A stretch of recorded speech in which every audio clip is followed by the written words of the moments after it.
Hello, I'm Ingemar, and I want to explain to you how I might be able to help you with the confirmation of your qualifying work experience where you don't have someone else who can do this for you. So to qualify as a solicitor, you need to obviously pass your exams, your SQE1 and your SQE2. But also to have completed 2 years qualifying work experience. That's 2 years full-time equivalent, QWE. So the qualifying work experience, you need to be able to show that that's been done and confirm that to the SRA before they will authorise you as a solicitor.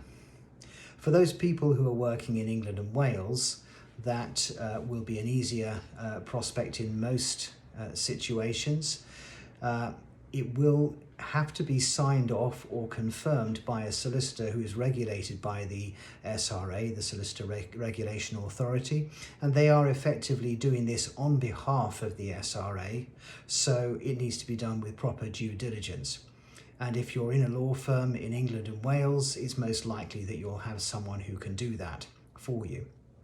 However, the SRA has recognised that there are plenty of people who won't be in that situation, and they do not want to exclude them from being able to progress towards proper authorisation. So that's where I can help.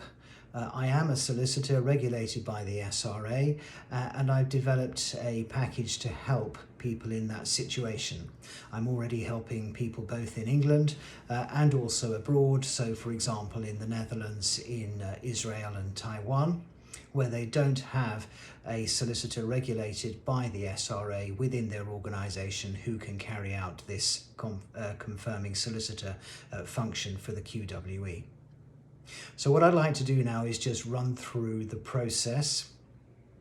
So first of all, I would set up a free, no obligation Zoom call with you in order to explain what's involved, answer your questions, and see whether it's appropriate for you.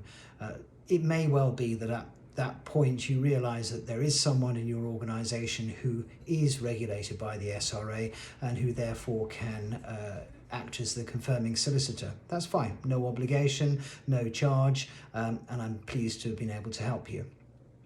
If, however, you do wish to proceed and it seems appropriate, then I would send out a contract and order for the work that you want me to do.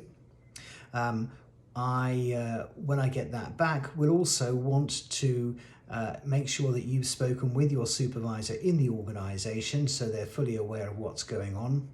And I'll also want to sign a non-disclosure agreement, an NDA, with that organisation, because you will be showing me confidential information as evidence of the work that you are putting forward as your qualifying work experience.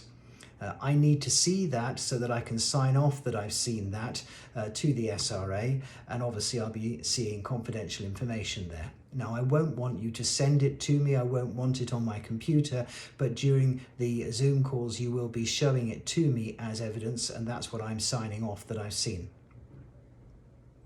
So once we've got those preliminaries in place, then I'll send to you the appropriate form that the SRA has created, and there's a table in that where it has the competencies that the SRA wish you to have the opportunity to acquire, and it's those that you'll be tested on in the SQE2 exam. Next to those, you'll need to fill in, so it's for you to fill in, the examples that you have for the time that you're asking me to sign off. And then in the column next to that, you'll need to put not examples, but the evidence in support of those examples, which you'll be showing me. Once you've got that together, you'll send it through to me, we'll organise a Zoom call, and during that Zoom call we'll go through that and you'll show me the evidence. And it may well be that I push back on some of this, suggest that the wording is improved, other examples go in, or better evidence is pulled together, and such like. But once we've come to a conclusion that that's fine, then I'll sign that off, and that is your evidence to submit to the SRA should they wish to see it. I will also need to arrange to interview your supervisor to check that what you've been telling me is correct, and also to check that there are no character or conduct issues which I should be aware of, which may indeed impede your acceptance and authorization by the SRA. I'll then write up that conversation in some notes, send it back to your supervisor for them to check and sign off, send back to me, I'll sign it and forward it to you, so you have that as evidence as well. And that's the conclusion of the process, unless there's further time that needs to be done for you to get your 2 years full-time equivalent. And then once it's finished, you'll submit that, and hopefully that'll be accepted by the SRA. If not, I'll answer questions with them and make sure that we get that through so that that does not impede your progression. Okay, I look forward to working with you, and I'm happy to answer any questions, and so I wish you all the best. Thank you.